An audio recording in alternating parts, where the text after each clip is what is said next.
ধূমপান বন্ধ করা এই শব্দটা বোধহয় আসে না।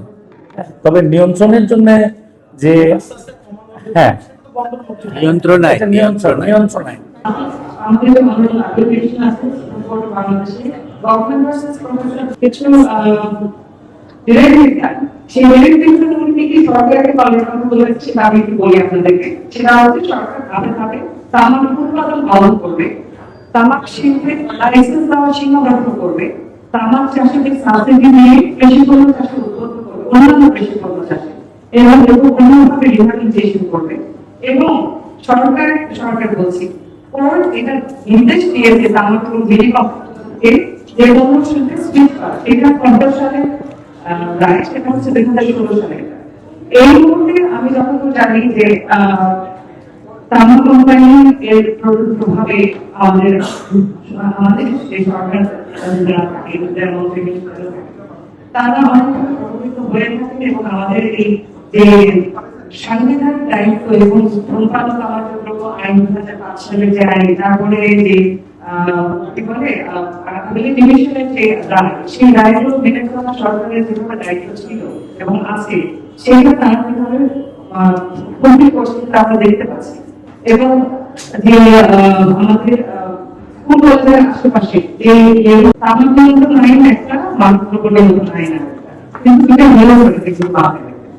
এখন আমরা যদি এটা বলি যে ইমার্জিং টোবাকো প্রোডাক্ট, এটাকে আমরা মাদক হিসেবে বলতে চাই, সেটা আমরা নিয়ন্ত্রণ আইনে থেকে স্টেট করতে হবে শিখে, সেটার জন্য আমরা নিয়ন্ত্রণে চলে আসবে। কিন্তু আমরা কি জানি যে এটা উদাহরণ করে কেন আসবে? এই জন্য আমরা চিন্তা করছি যে একটা প্রভিশন যদি থাকে, যেহেতু এটা ধূমপান, এটা যদি প্রভিশন থাকে 2025 সালে এই মোটর নিয়ে তারা নিয়ে আসলো ই-সিগারেট, এবং ই-সিগারেট নিয়ে আসার পরে যখন তারা বিশ্বের বিজ্ঞানীরা দেখলো এইটা তো তারা প্রথমে বলবো এইটা ধূমপান ছাত্র সহযোগিতা করবো, তামাক নিয়ন্ত্রণের কাছ থেকে সহযোগিতা করবো, এটা বলতে পারবেন নিয়ে যখন সারা বিশ্বের পাবলিক এক্সপার্টরা আছে স্বাস্থ্যকর্মী তাদের গবেষণা দেখা গেল যে না, এইটা তো ধূমপান কমাতে সহযোগিতা করে না, বরং এটা আরো ধূমপানের উৎসাহিত করে। অর্থাৎ তাদের যে মোটিভ তখন সারা বিশ্বে কিন্তু এটার বিরুদ্ধে এটার বিরুদ্ধে বিশ্ব স্বাস্থ্য সংস্থা, এটার বিরুদ্ধে জাতিসংঘ, এটার বিরুদ্ধে American cancer society, food and drug administration, যেটা আমেরিকার সব থেকে বড় খাদ্য নিরাপত্তা দেখে, তারপরে সিডিসি সারা বিশ্বের রোগ নিয়ন্ত্রণ নিয়ে গবেষণা করে, তারা সব সারা বিশ্বের সমস্ত পাবলিকের যারা বিশ্বের স্বাস্থ্য বিষয় নিয়ে গবেষণা করে, স্বাস্থ্য ডিরেকশন দেয়, তারা কিন্তু নিজেদের একটা স্বাস্থ্য জন্য থাকে।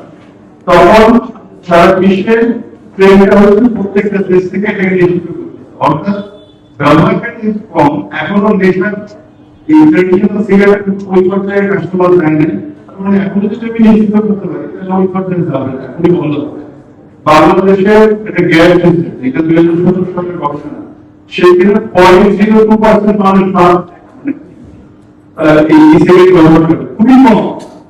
তো এই কম মানুষ ব্যবহার করে, কিন্তু আবার বিশেষ করে হচ্ছে যে যদি এটাকে লং টার্ম অনুমোদন দিয়ে রাখি তাহলে এটা আমি এখনই বন্ধ করে দেবো। বন্ধ করে দিলে যেটা হবে সেটা হচ্ছে আমাদের 2040 সালে আমার মুখ্য সেটা আগাই দেবো।